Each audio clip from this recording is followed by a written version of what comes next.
Hello again, everyone, and welcome to Round 3 on the Midwest F1 League calendar, and it's being held at the Suzuka International Racing Course here in Japan. Hotspot on the call tonight for this Division 1 clash at this 5.8-kilometer circuit, which features 18 corners, one lone DRS zone, and the only figure-of-8 configuration in Formula 1. Now, the biggest challenge for these Division 1 contenders today will be keeping it clean through the Sector 1S's, keeping the overtakes nice and clean, and as well as avoiding track limits penalties. Div 1 put on a stellar performance in our visit here last season. Let's see if they can match that performance again tonight. Now, I will say, I'll be the first one to admit, I probably say this line going into each and every season. This, however, feels different. This one is shaping up to be one of the most intense Division 1 seasons we've ever seen. Why do I say that? Well, because so far we've had two different race winners so far this season. That being, I believe it was, who do we have here? Of course, naturally, the stats I don't have. It was Edwin and Race Day. Now, of course, that doesn't sound too impressive, I'll admit, because naturally we've only had two Grand Prix so far this season, but neither of them were Scornsey and Ryan Rods. Ryan Rods no longer here racing in Division 1 in F1. I believe he's gone fully to iRacing now, and Scornsey undoubtedly has been on a little bit of a downward spiral since last season into this season. His last win actually was here at Japan last season, week 12. Because if your name was Ryan Rods or Scornsey, you would have taken 11 out of the 15 rounds last season. And now, two different winners, the top 5 in the championship within 22 points of each other. It has to be said, this one might just be very, very exciting. Early days already. We had a photo finish at the line last week in Australia, which I unfortunately was on the Division 2 call for. Not unfortunately, I love Division 2, but I think that would have been incredible to see. That finish, we got one driver out early. It is Scavney. This session, now, if you were familiar with last season when we came to this circuit, when we came to the Suzuka International Racing Course last season, it was week 12, very, very tight championship battle. We did have the rain going into the race session. We're not going to have that today. It feels like it's going to be a much more calm qualifying session than it was last time out. Scavney seems to be one of the drivers that agrees with that. He is fit, the medium tires. One of the only drivers I've noticed to still do so. Throughout any of the divisions that I cast, one of the very few remaining drivers to do it. It's good to see, has to be said. He'll be the first driver out around this Suzuka International Racing Course. We'll have DRS today, of course, only going down the pit straight, but, I think this track really, it's a very interesting race to call this, because a lot of it comes down to strategy, which, if you remember that as well from last season's race, there was a lot of questionable strategy calls being pulled out there at the end of the Grand Prix. And it's not always so much about the on-track battles, but I think really when we've got a championship battle, and of course last season, I'll admit, was the lone outlier in that sort of trend where we had several drivers on the cusp within the championship battle in the top 3. Now we've got 5 within 22 points of each other, heading here into round 3. Scavney's going to be the first one out into the first corner here. Very interesting, I would almost say double apex right-hander. You start in low, you go high in the middle, and then you get back low again before exiting the corner and then going through the Sector 1S. Is this a section of track, has to be said, one of, I would say, it's a very scary combination of corners here. Now going through Dunlop, this corner in particular caught a lot of drivers out last season. We had several spins, several crashes in the qualifying session. In through Degner 1, nicely done over the apex there. Degner 2 on exits. Be sure to keep within track limits as you exit Degner 2 into the hairpin corner now. This is a fun one in the race, definitely. Usually a couple lines here. We've got VTEC already, a 5-place grid penalty for a collision with Dusty Lusky in the qualifying session. Unfortunately, I'm not rightly sure what's happened there, but it does look like we have a severe mix-up going through the Degners. That is the AlphaTauri of VTEC. Dusty Lusky in the Haas. Yeah, we had about 2 or 3 cars backed up there. I'm looking at Dusty Lusky now. It does appear that he's got wing damage on the left front side. VTEC, as you can see, missing the entirety of his front wing. That part is for sure, and so they will be, has to be said, a very, very much an obstacle to anybody on time laps here. Scavney exiting the final corner now after exiting the final chicane of the Casio Triangle, I believe it's called. It's a 1:34.92 for Scavney. That one's going to serve as pretty much an installation lap for him. Get used to the circuit as it's immediately outdone by Matt Rosie. 1:30 flat. That puts almost 0.5 of a second back to Scavney. So that would have been Scavney's attempt to really come to grips with the circuit and do his best to, make sure he's got the setup correctly, make sure that he's got a handle on the circuit, that he can control the car, and maybe in hopes put in some faster laps. Ariel Tebrum now, who's just put himself provisional pole, 1:29.203. That, has to be said, is a great lap from the driver currently sitting in 21st in the driver's standing with one lone point over the last two races. He's put himself provisional pole. Aero Racing Design has gone second, almost 3/4 of a second down. He's got the Mercedes as race day. Last week's race winner by a nose in Australia. He takes provisional pole, 1:29.051. That'll put a 1/10.5 back to the Alfa Romeo then. Race day, currently our championship leader at 195 points. Back-to-back podiums so far. Second at Saudi and first in Australia, as we've mentioned. Behind him, who's just gone across the line, is GSR Edwin. Winner at Saudi Arabia. He's currently second in the standings at -9. Third last season here at round 12. That was the race we were talking about before. Very solid stuff from GSR Edwin. Looks to cement himself in the championship battle in the early days. Of course, again, still only round 3, but by goodness me, it looks to be a close one already off the bat, and that's what we like to see.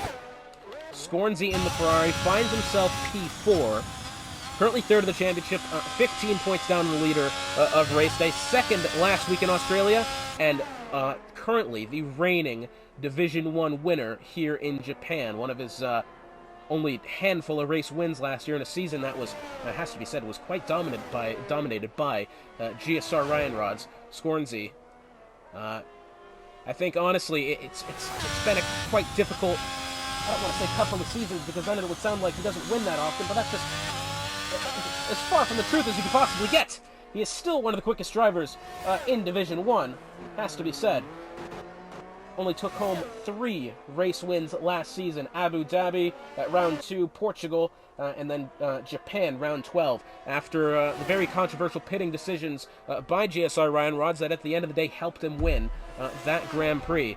Behind Scornsey in the table is the Mercedes of Impossible Bacon, not currently on track. Finds himself P4 in the championship, -17. Back-to-back top 5s, 5th in Saudi, 4th in Australia. Average qualifying position of 8.5, but will average 4 positions gained during the race, as he's done so far this season. It's been a very impressive race displays from Impossible Bacon. If he could turn those around into good qualifying displays and perhaps carry that momentum into the race, he could be looking at some wins here. And then finally, rounding out the top 5 is Hoxid. 5th in the championship, down 22. 30 at Saudi Arabia, P9 at Australia last week. Did finish 2nd in Japan last time out, so he'll be one to watch here. And actually, again, we won't be having the rain, which is going to be good to see. Shelly the Turtle goes to the line, 1:34.04, finds himself second and a half down. But yeah, we'll have to wait and see for him how this one goes. It's going to be a very interesting Grand Prix. That part is for sure. I believe next up we're going to be having the Alfa Romeo. It's Gunnar Addy coming through the spoon curve now. He'll be the next driver to start a timed lap, so let's go along with him. Why not? We do also have Houdini, who's coming out of the hairpin curve now into 200R. Through 130R now is Gunnar Addy. That one's going to be a fun corner to watch during the race, always is. Let's go along with Gunnar here. Let's see. Oh, and I believe that is the Aston Martin, rather, of Shelly the Turtle. Has had a spin under the bridge. Meanwhile, his teammate Callie Rubb has gone purple sector 2. Nearly 2.5 tenths faster than his previous best, exiting the final chicane. Down through the final corner. DRS activated now across the line. And he does go 7/10 of a second faster than his previous best, but stays P13. not necessarily what he needed, I'm sure, as Gunnar Addy, who we were on with before, has done a little spin going through turn 1, finds himself at the bottom of the hill in the grass, and I'm afraid this attempt is going to be done for the Alfa Romeo driver. Next up to the line is going to be most likely that of Shelley the Turtle, who this lap won't count for anything. He spun out earlier in the lap, as you can remember. I believe Cake Thomas out on an out lap. Bit of a queue coming out of the pits here, that part's for sure. Got about 3, 6, 7, 8 drivers making their way through the S's now. A lot of traffic, as I believe one of the Alfa Romeos has just spun. It is Gunnar Addy getting out of the way of the oncoming traffic here. But I tell you what, this Dunlop curve here, it is quite blind at the apex here, which we saw many collisions last season. And I'm a little surprised we haven't had any drivers caught out by it yet today. We're going to go along with Cake Thomas here through turns 1 and 2, in towards the S's now. Let's see what Red Bull driver has to offer. Section of corners that you're bound to take differently every single time you go through them.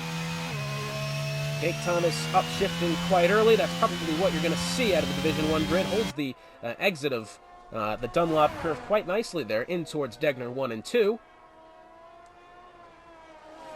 Takes it quite wide, a lot of curb on the exit. Doesn't use as much on the exit of Degner 2, up through into the hairpin now.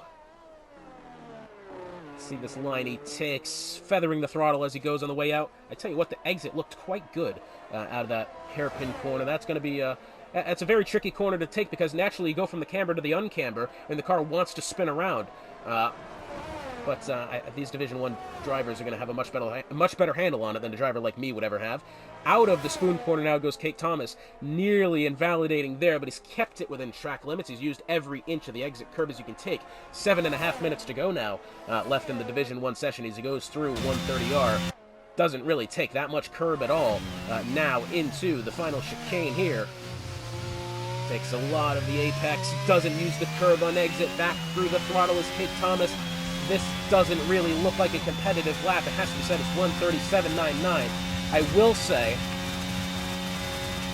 oh, as we do have Impossible Bacon, I believe, no, that's a teammate of GSR Edwin, I believe is just spun going through the S's there, and he is missing his front wing, which I believe that is a Senna Tribute-esque helmet looking there. Yeah, it is about green and yellow, yeah, nearly. I believe we have an AlphaTauri spun out onto the bridge. It is not Nicky64, it's his teammate of VTech, who was stopped before heading in towards the hairpin. I believe he's just letting the McLaren of, I believe it was Doc Palmer out of the way. It was his teammates of Scornsey.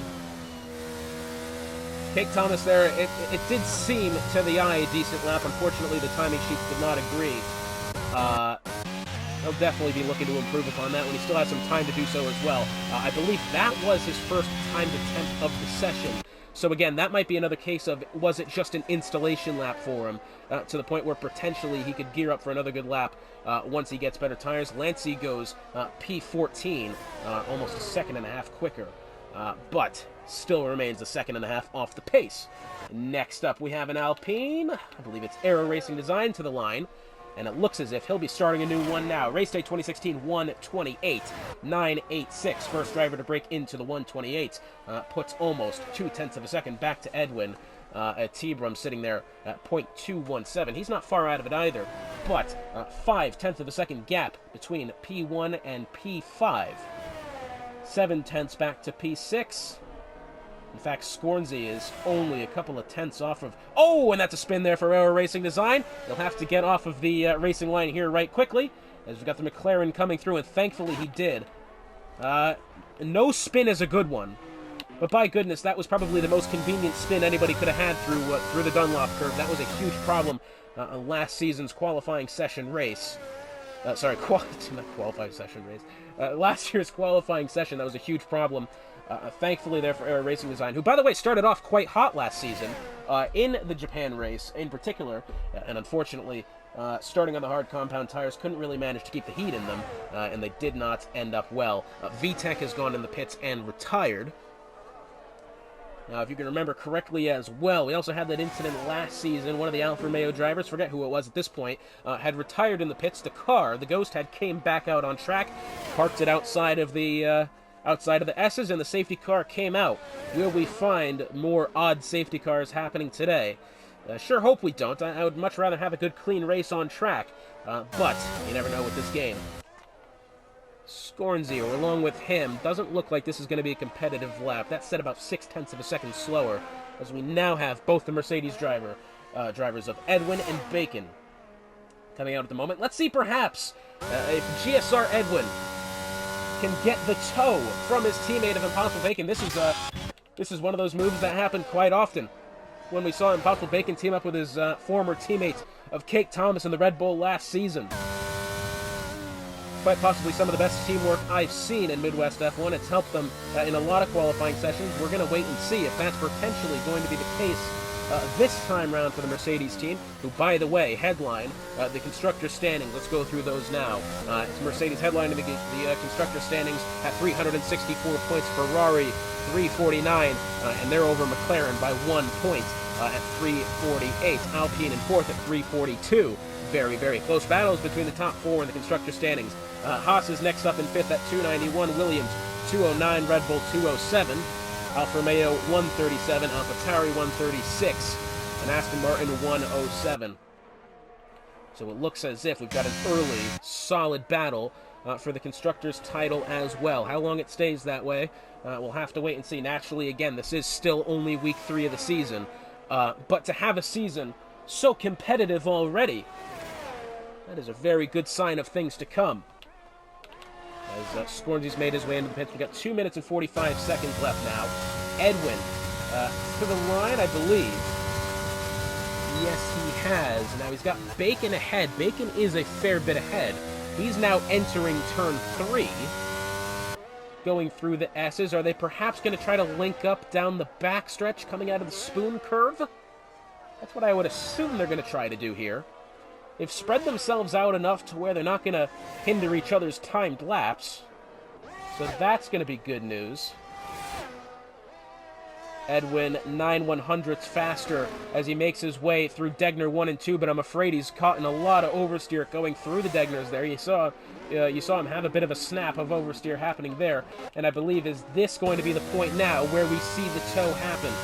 Bacon has slowed. His recharge lights are on, or at least they were temporarily. They're off now. I could have swore I saw them on not long ago. Now as they enter the spoon curve, let's see what happens here. Bacon slows. You can see this is what they were trying to do over the exit curve. Oh, but I don't think Edwin's gotten the best go through over the exit curbing on the exit of spoon curve. I think that one may have hindered this toe maneuver that the Mercedes team was trying to come up with here. Because I tell you what, that looked like it was going to go well, but Bacon's going to give him the toe now into the chicane. Let's see if it pays off as Edwin's ahead, is making his way now through the final chicane. No, he's going to pull into the pits. He didn't think the lap was going good enough. Oh, and that one quite heartbreaking to see because I could have swore that one was on pace to be a good one. It is race day 2016, making his way into the final chicane, now going to be starting his final attempt. Edwin, it looks like his qualifying day is going to be done. T-Brum now is going to be starting one here shortly, down to the final minute in the session as T-Brum warms up the tires. Let's go along with race day 2016, last week's winner at the Albert Park Circuit. As he makes his way into the first couple of corners here, holds the line nicely, doesn't float too high up the racetrack. That was brilliantly taken first corner there, now into the S's. Yellow flag, it's coming out of the spoon curve. It's one of the Alfa Romeos. Race day, easy on the throttle, doesn't upshift quickly to 6th. Gonna choose to ride the throttle up through Dunlop. Remember, he was the driver that took pole position away from GSR Ryan Rods on his final attempt. He is currently a 10th up on his previous best. It's a purple sector 1 for the McLaren driver. And Ryan Rods last season had the pole all throughout the qualifying session until the very last grasp. When race day took it away, he was hoping for another intense qualifying session there. I believe we do have, that is an AlphaTauri off. It is Nicky 64 retiring from the session, exiting the second of the S's there before getting into a Dunlop curve. Unfortunate for the AlphaTauri team there. They're finding themselves provisionally P17 and 19. Not ideal whatsoever. Matt Rosie's gone second, less than 0.8 of a second. Off a provisional pole, Edwin, all he can manage is third. Palmer finds himself fourth. Race day through the final chicane now. Let's see if he can hold the time as he rounds turn 18. Down, cutting as much of the corner as he can. To the line goes Race Day. It's 1:28.752, puts 0.3 of a second back to Matt Rossi after it's all said and done. But here comes T-Brum. What does he have? 0.4 of a second faster through Sector 2. T-Brum goes second, 0.4 of a second faster than his previous pass. Misses out on provisional pole by 0.05 of a second. And next up, I believe, we're going to have, well, it's not Scornsy. He's gone P7 there. It's all he can manage. Next up, we're going to be looking at Hoxid, who I believe is on low fuel. Dusty Lusky, well, in front of him, actually. I don't actually know who took the lap there. Dusty Lusky goes P8, only one driver left. It is Hoxid making his way into the final chicane. And this one isn't going to be a competitive lap, so it is. Race Day 2016. Back-to-back poles here at Japan this season and last. Well done for the McLaren driver. But it has to be said, he's going to have one hell of a battle off the line versus Ariel T-Brum. 0.05 of a second. Interesting qualifying session there. Very calm until the last couple of minutes, as I humbly predicted. Have to wait and see.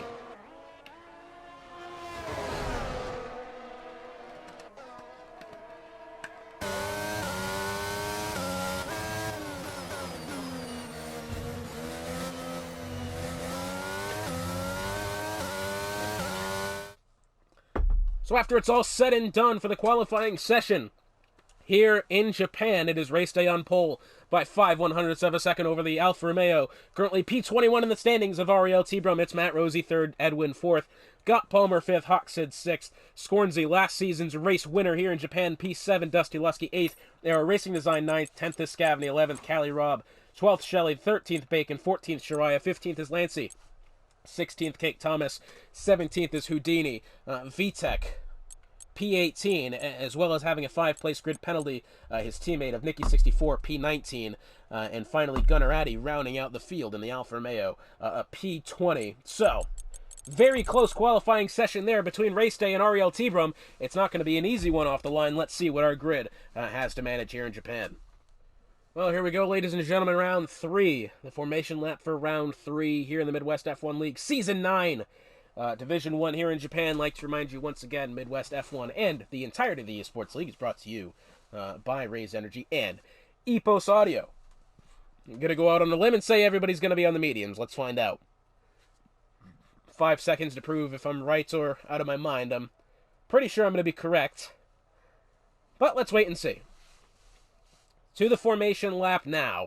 Let's look at the tire strategy whilst we can. Looks like, yep, all but 3 have chosen the medium tires. Those 3 who have gone hard are the AlphaTauri. Oh, well, actually, all 3 of them are Alphas, aren't they? AlphaTauri, Nikki 64, Alfa Romeo of Gunnar Addy, and the other AlphaTauri of VTEC 87. So, if I'm to be corrected, now, I should have taken note of this, but I didn't, because I happen to be not exactly good at this, but you know, we'll wait and see. I believe that first position does in fact have the outside line heading in towards turn 1. I could be wrong, but that grid position is going to mean a lot. Ariel T-Brum here, I think, is going to have a really good opportunity at overtaking Race Day off the line if that's true. Matt Rossi finds himself third. If he keeps it clean, it'll be good for him. Edwin fourth, got Palmer fifth, Hoxid sixth. Big story here is Scornsy in P7. I know this track hasn't necessarily been a favorite for Scornsy. That was true, I believe it was last season. Really didn't start to lead the race until after the final safety car had happened. But we'll have to wait and see how this one plays out here. I am, once again, going to be looking at Scornsy. We'll see what he has to do. I think he does have a chance at this race. I think everybody within the top... I think really... In Division 1 nowadays, everybody's got a chance of winning. You know, as my father used to say with go-kart racing, as long as you show up, one of the days you might just win.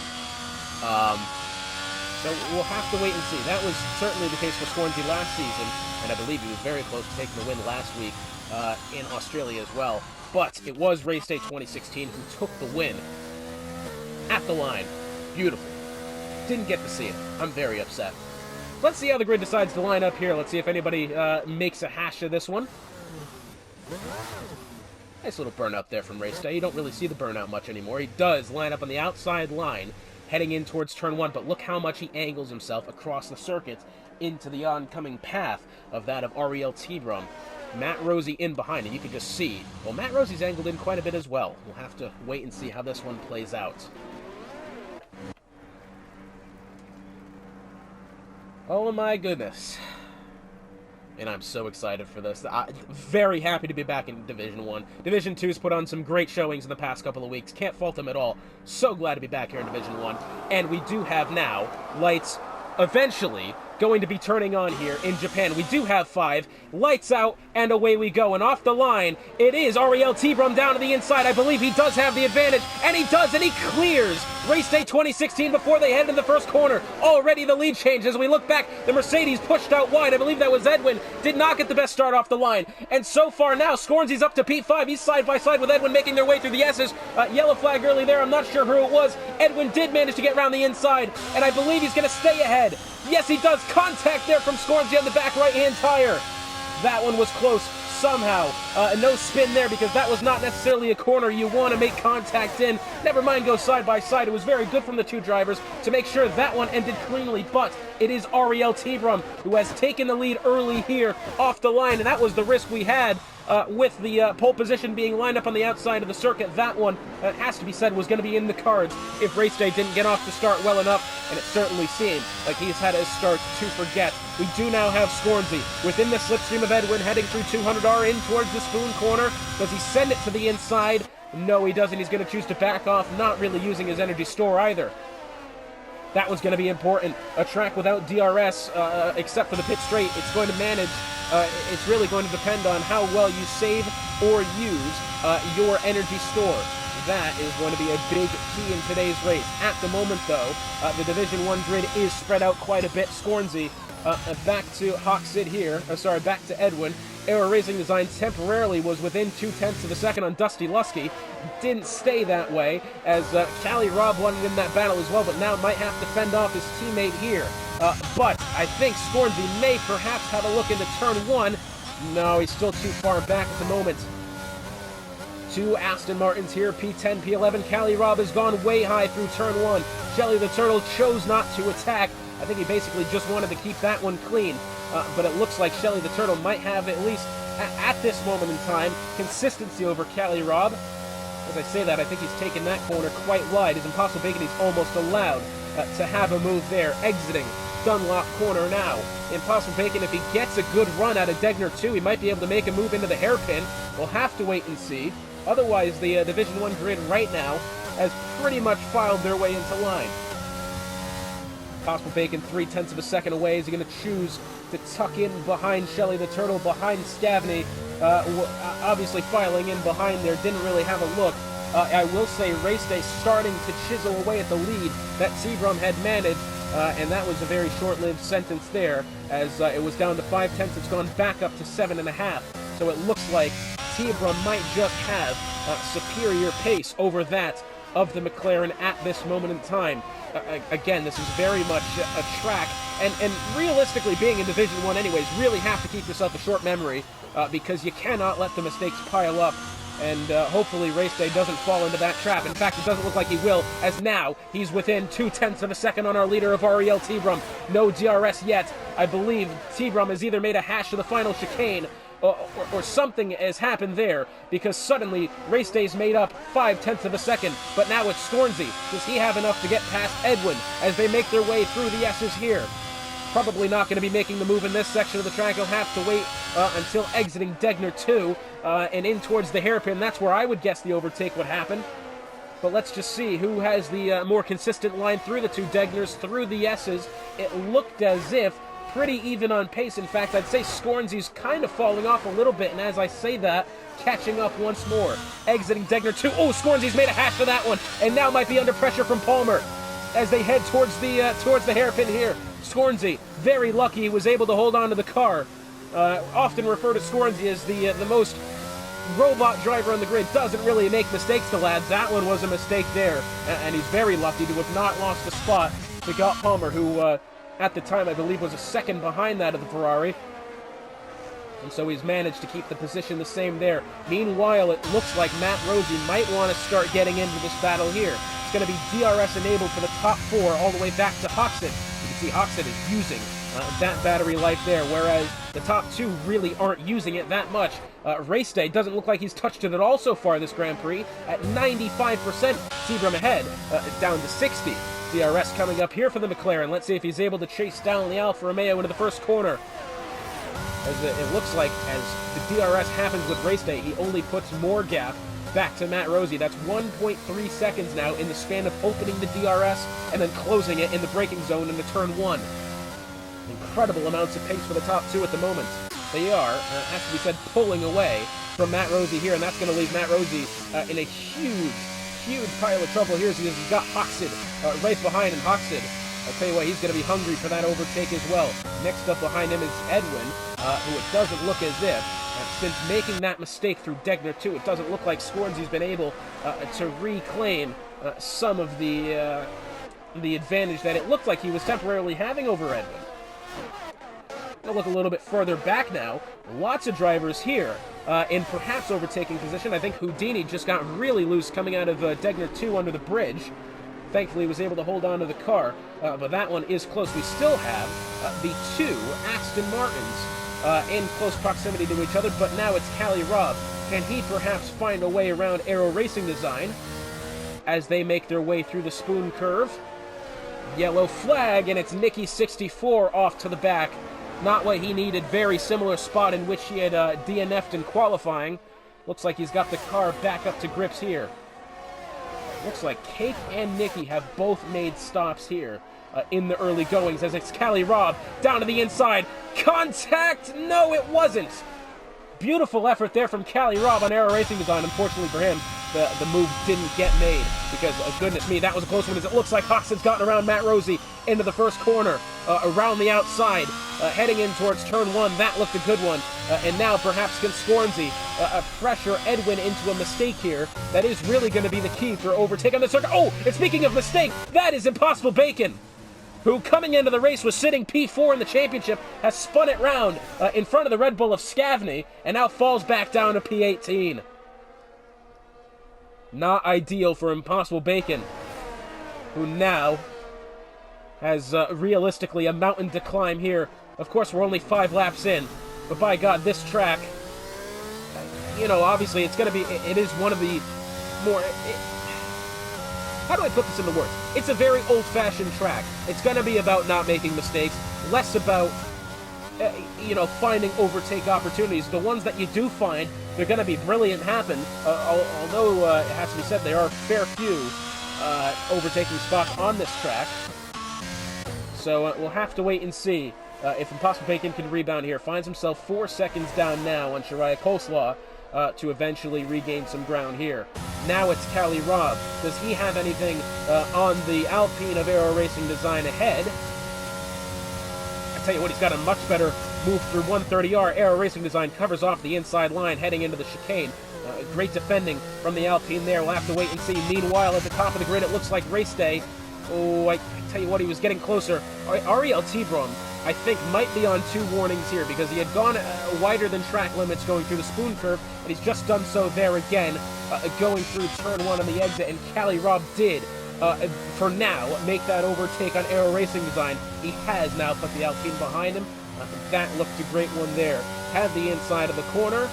Aero Racing Design did as best he could to keep the traction and the speed on the outside through the first corner, and it wasn't able to hold on.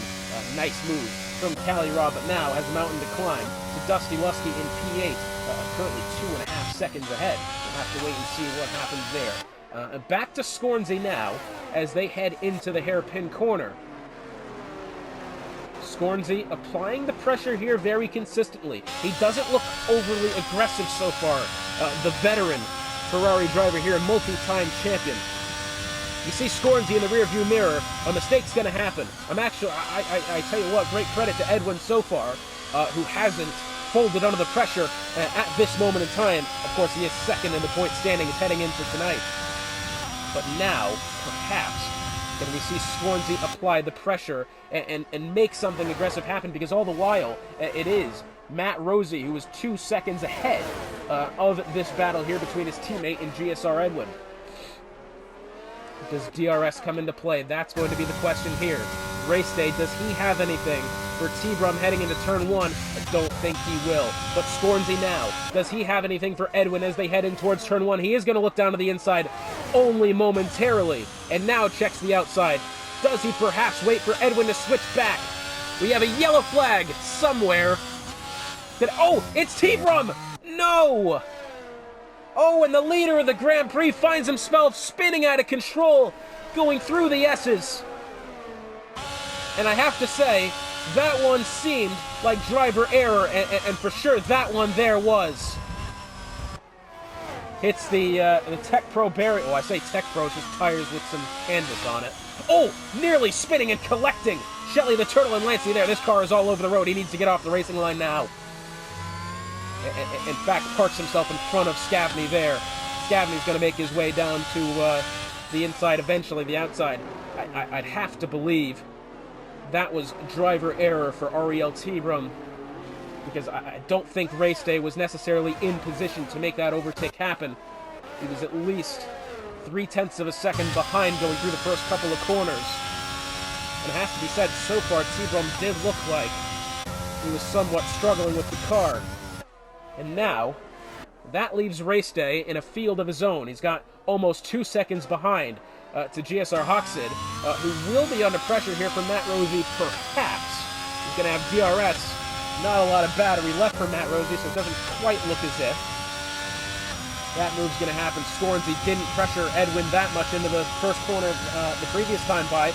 Let's see if he does. Same thing. Tries to perhaps catch Edwin off balance. Try to make Edwin overreact into the first corner and perhaps try to defend a different line that Scornsy eventually doesn't go to. I have to say, it's great racecraft from Scornsy here to not go too aggressively, all the while he is still losing time. So the veteran keeping it clean here.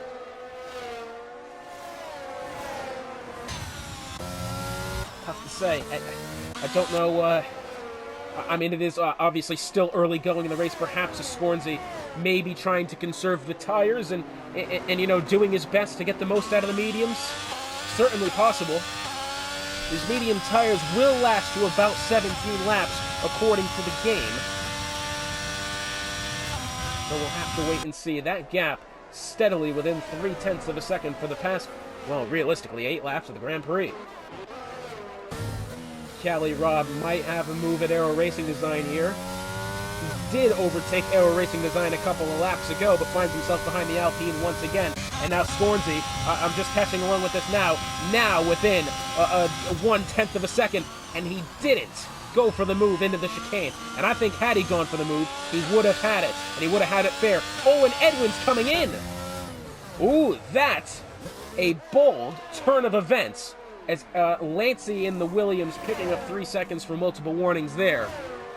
Ooh, that was an early stop for GSR Edwin. Something tells me, I don't know, as side by side now, the Aston Martin and the Alpine once again exiting turn 1. Aero Racing Designs got the outside, and, well, conversely, the inside and the outside, but it does eventually make that move happen around the Aston Martin of Cali Rob. Very nicely done there to once again hold off the oncoming pressure from the Aston Martin behind. Scornsy now has P4. He does have some pressure behind from that of Dot Palmer and Dusty Lusky eventually as well, as we have a yellow flag. That is going out of Degner 2, and it is Shelly the Turtle who finds himself, on exit of, well, actually pretty much towards the apex of Degner 2. That, as around goes Gunnar Addy ahead of him. Well, that was a right odd place to lose the car. Was there contact involved for the spin involving Shelly the Turtle? Gunnar Addy, I think it's safe to say he lost it on his own. He was ahead of this. Shelly the Turtle, that's it. Because he was off outside. What's the word I'm looking for? Perpendicular with the apex of...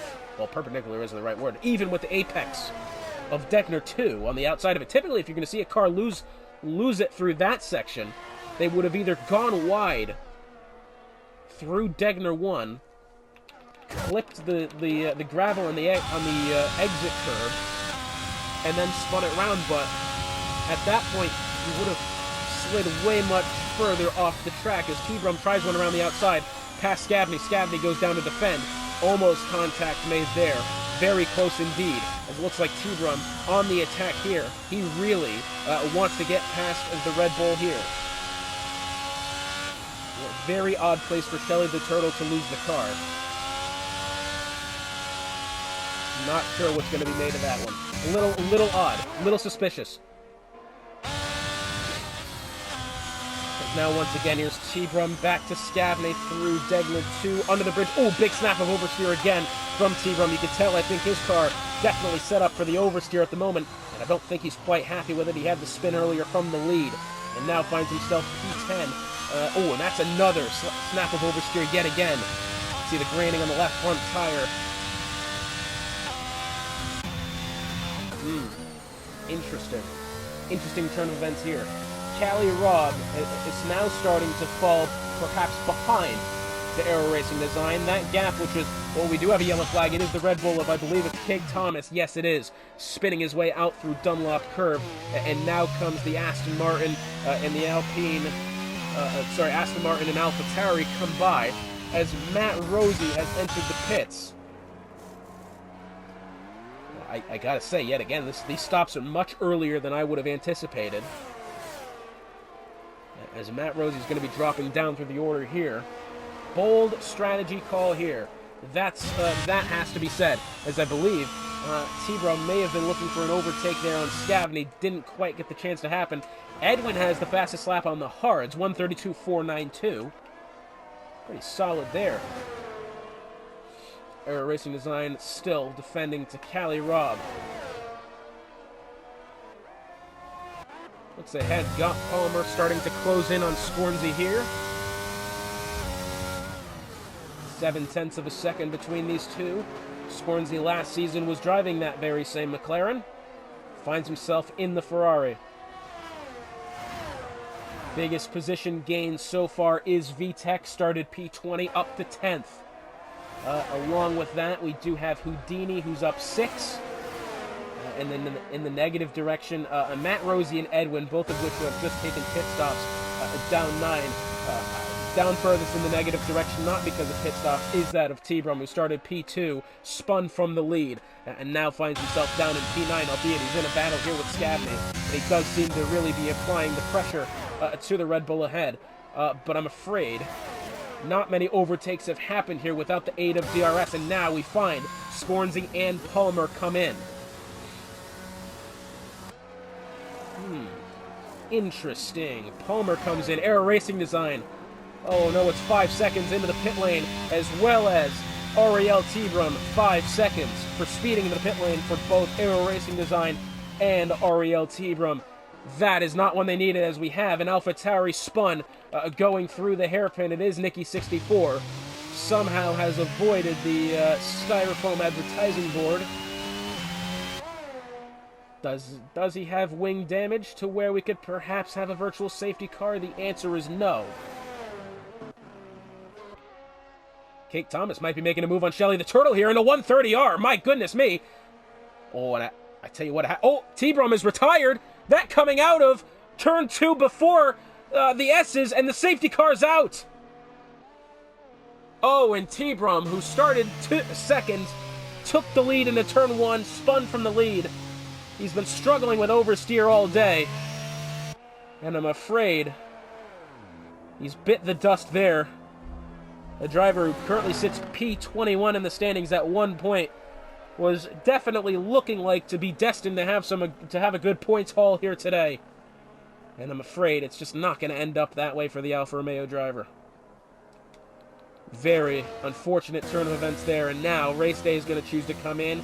Hoxid in as well, Dusty surely in behind.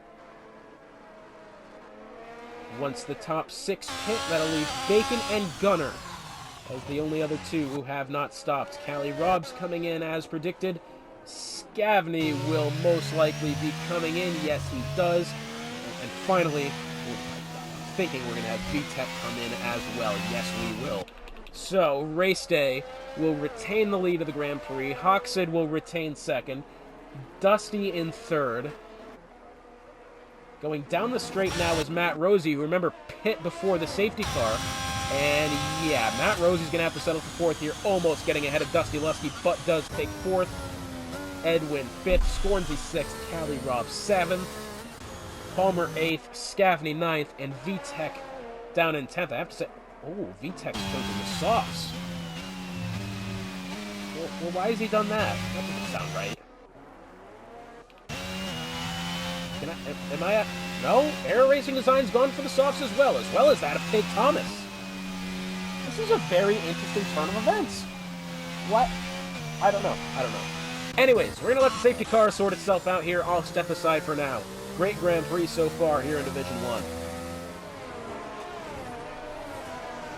So the safety car coming in this lap now whilst we were away. VTech, Aero Racing Design, and Kate Thomas, I believe, were the three that had, I don't know if it was accidentally or purposefully pit for the soft tires. They have come in again, and all of them, well, actually, it's VTech and Kate Thomas fitting the mediums. It's Aero Racing Design on the hards.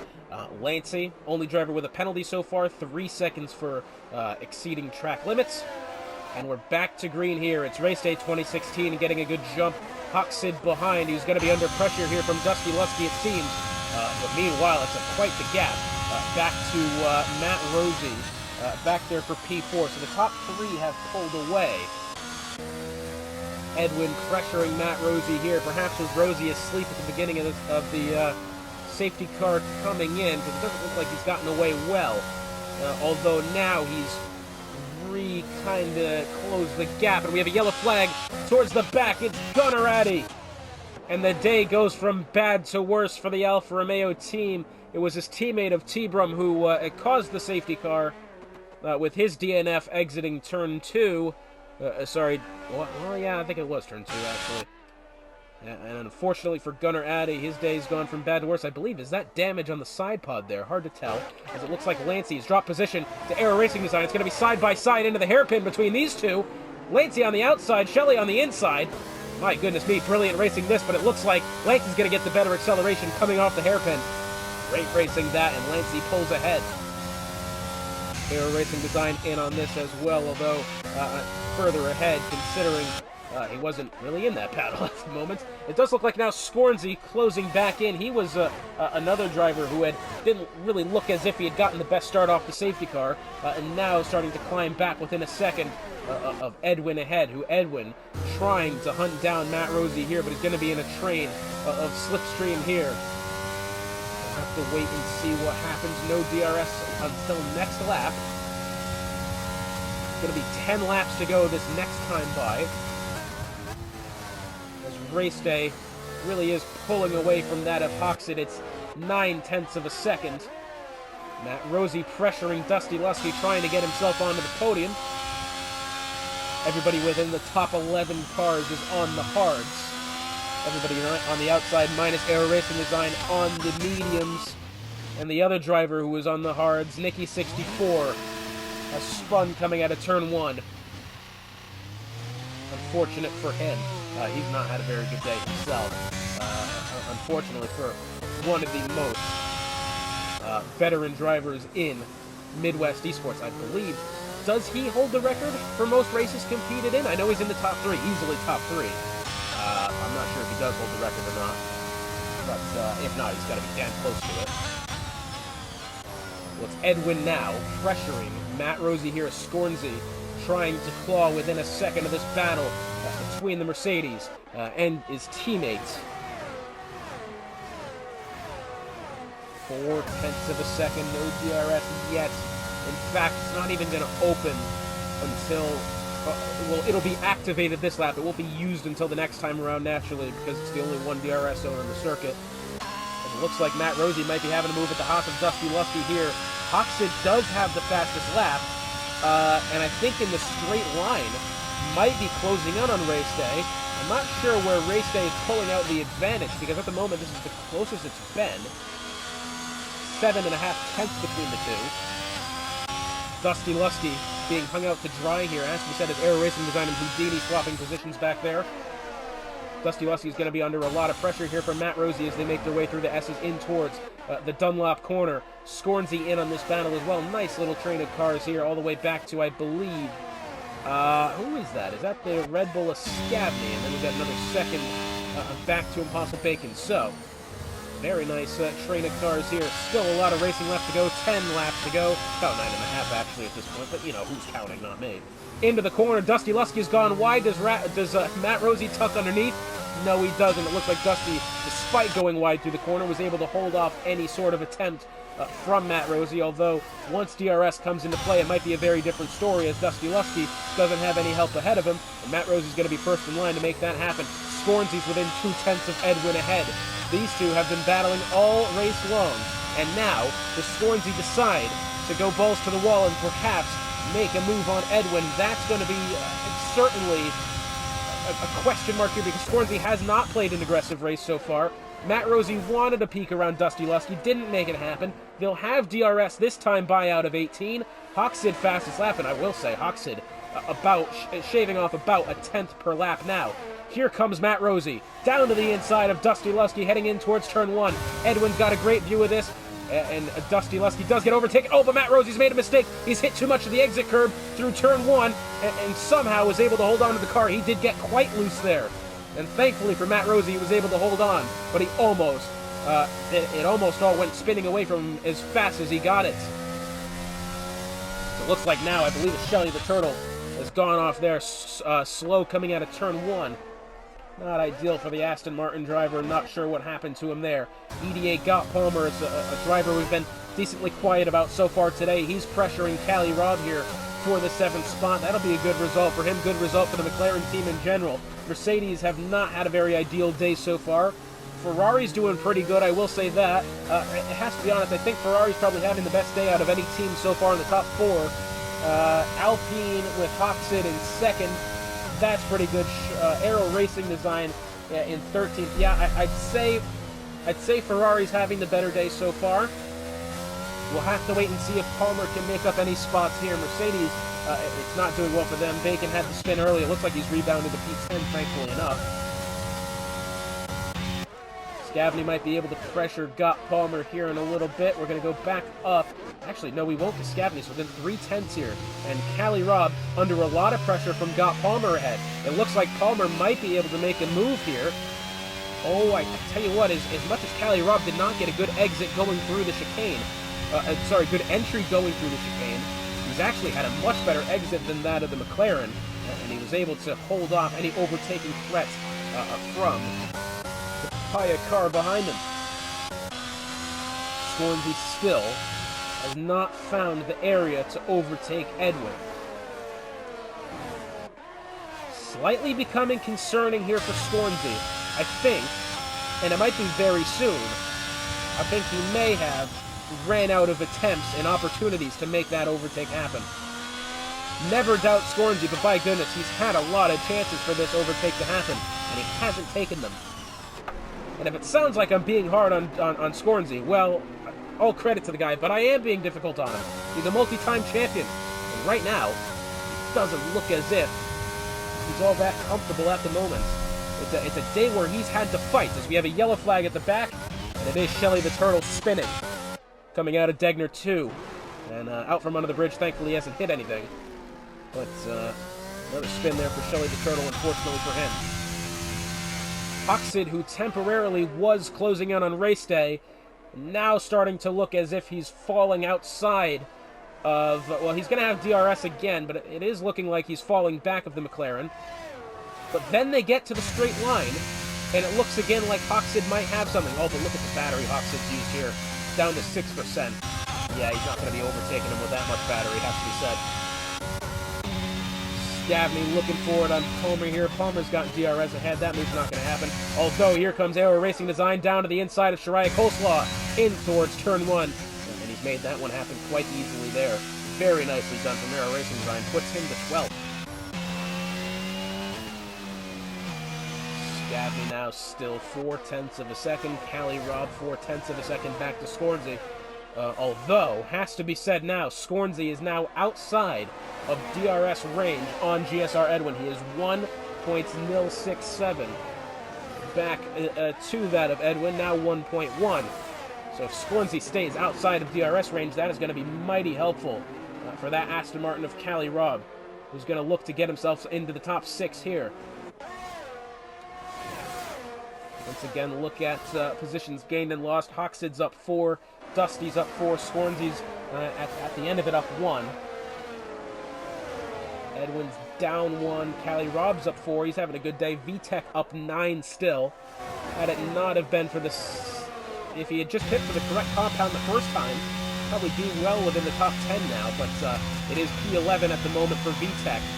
Currently trying to chase, it's a good word, currently trying to chase down Papa Bacon. Scavney almost had a look at, got Palmer there through 130R, and he almost had a look at the inside barrier, but managed to keep the car together. Very, very close call there for the Red Bull driver, finds himself still P9. But now, oh, and this is interesting, suddenly now Cali Robb is the one outside of DRS range. Scornsy's found himself now within the second. Cali Robb now outside. I think I fear a mistake has been made somewhere on behalf of the Aston Martin driver, because it looked like he was a shoo-in to perhaps make that overtake happen. Not anymore, at least not now.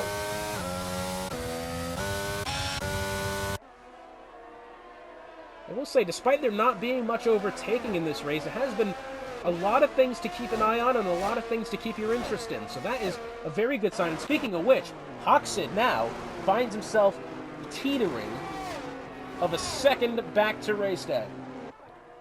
Hoxid, remember, coming into this race, P5 in the championship, down 22. Was third at Saudi Arabia, P9 in Australia. Finished second here last season. He's not looking to repeat that statistic. He wants to win today. I tell you what, he might have a good opportunity. But again, look how, what's the word I'm looking for? Well, I'm not quite sure. I don't English very well. But he has used quite all of his battery there. You can see we're starting to get some cloud cover now. Not supposed to rain today. We are supposed to have the dry Grand Prix. That part I'm sure many drivers are happy with. But the clouds, just for fun, just for ambience. Here's GSR Edwin. Does he have a move at Dusty? Dusty does not have DRS to the inside, and Dusty was able to block off the move as Scavney, getting around, got Palmer there, finds himself P8.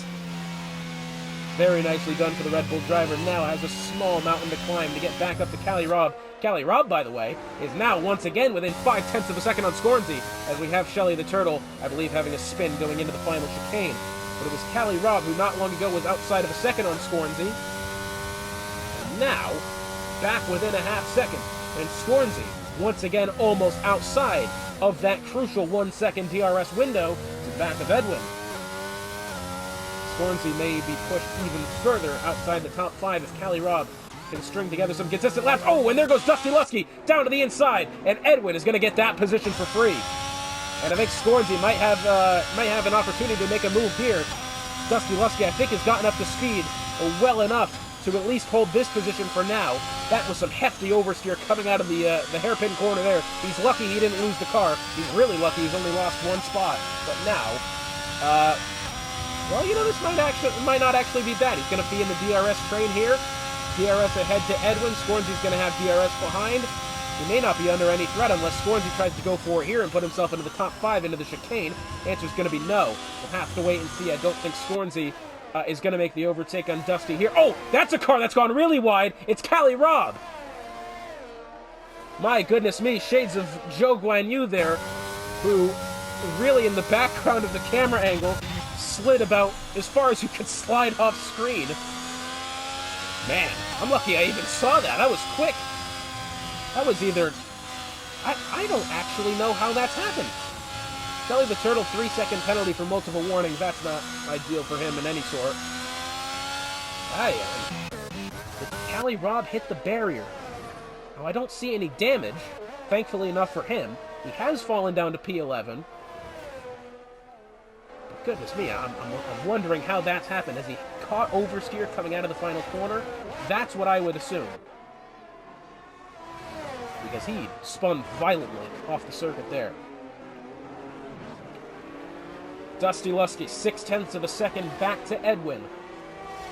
Hunting him down here, but he's going to have Scornsy in pursuit behind. Meanwhile, for the lead of the Grand Prix, it is down to 0.8 of a second. Oh, and we've got the AlphaTauri Nicky 64 off at Dunlop. Thankfully, I think it's quite too late in the race now to be calling a safety car, and well, he's not hit anything anyways. Race day, I don't want to say is panicking, but this is the lowest we've seen his energy store rate this entire Grand Prix, down to within 30% now. So, Hucksid might want to have the opportunity here to conserve his battery for these next 3 laps. If he wants to have any sort of move at race day for the end of the Grand Prix, he's going to have to conserve that energy store. At the moment, doesn't seem like he can hear me. Cali Rob's going to get around Impossible Bacon with the aid of DRS very nice in towards turn 1. Impossible Bacon's still up 2. A net positions gained, even after the spin that he had earlier. Got Palmer edging in on 0.4 of a second back to Scavney. Who, that will be a very difficult one for Scavney to defend against there, considering he's 3 seconds outside the DRS on Scornsy. Scornsy, mind you, now. Well, as soon as I was going to say he was falling back of Dusty Lusky, he then took 0.2 off the time. Scornsy would really appreciate a top 5 here. I think he's going to need one. Oh! That was an odd noise. Shelly the Turtle's retired coming out of the final chicane. That was, I want to say, nearly a carbon copy of what happened to his teammate of Cali Rob, which, thankfully, in Cali Rob's case, wasn't a DNF. And unfortunately for Shelly the Turtle, and we're not going to have a safety car, nor a virtual safety car. Say what you want there, that's probably going to be good news. Not the best outing for the Aston Martin team, who find themselves P10 in the standing. We have 2 laps to go now, as Hucksid has now fallen almost outside of 2 seconds, back to that of race day 2016. Scornsy now has 0.3 back to Dusty. Does he have anything in the first corner? He did have a look. You can look, but you can't touch, and I think that's what Scornsy's going after here. He's had a lot of these. Oh, as VTEC really in there versus Cali Rob, down to the inside, through turn 1, side by side between these two. And it's a beautiful overtake at the end of the day for VTEC there, up 11 positions since the start. Beautiful stuff for VTEC. He got around Cali Rob there through turn 1. Very nicely done. And as I was saying about Scornsy, it looks like Palmer. Please excuse me whilst I interrupt myself again. Cali Rob isn't necessarily that far off of VTEC here. If VTEC makes a mistake, he might have another attempt here. Palmer about 0.3 off of Scavney. Scavney's had himself a decent Grand Prix so far, up 3 spots. As we were saying about Scornsy, a lot of opportunities today I think he probably could have had. Now, naturally, my pinnacle was, I think, a P5 finish in Division 3. So, obviously, I'm not the most qualified expert to be talking here, but I did think on multiple occasions today, Scornsy could have had himself a couple of overtakes. Certainly looked at as Cali Rob goes down the inside of VTEC through 130R. Wow, what a move from Cali Rob as we start the final lap of the Grand Prix. Race day out to a 1.5 lead over Hucksid. Race day's done all he's needed to do all day long. Oh, Dusty's gone right wide there. The Scornsy coming. Woo-hoo-hoo! My goodness me. My goodness me. Scornsy has turned the seat of that Ferrari red jumpsuit to a nice shade of brown, because by God almighty, Dusty Lusky has nearly, well, he has in fact spun right in front of the Ferrari driver. Thankfully, he did not get collected, as it looks like Dusty has spun again. Oh, that is right painful for Dusty Lusky. Oh, and he has collided with Cake, according to the game.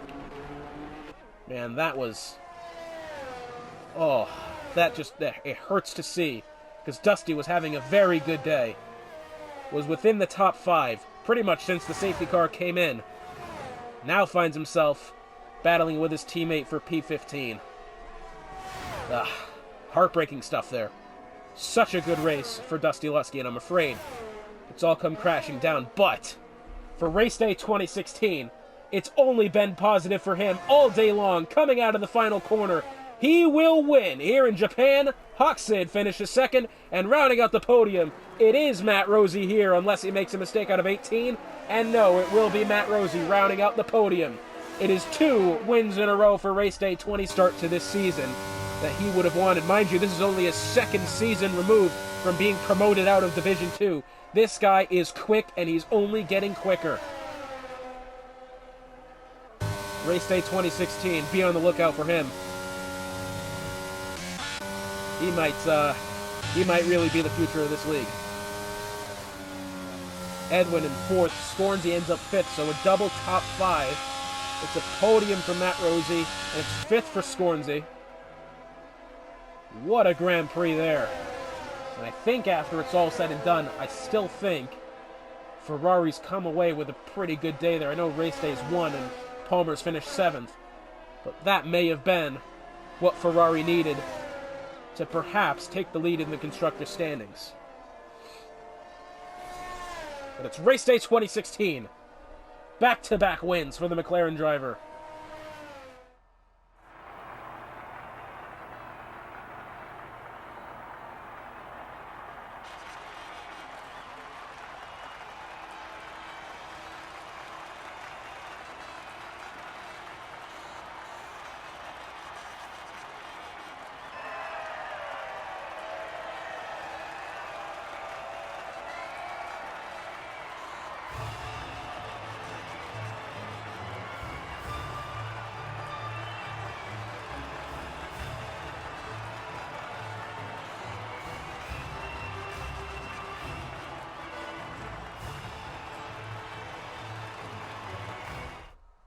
So after it's all said and done here at the Suzuka International Racing Course, it's Race Day. Back-to-back wins for the McLaren driver. Hoxton in 2nd, Matt Rossi 3rd, Edwin 4th, Scornsy 5th, Scavney 6th, got Palmer 7th, Calirob 8th, VTEC 9th, plus driver of the day for him.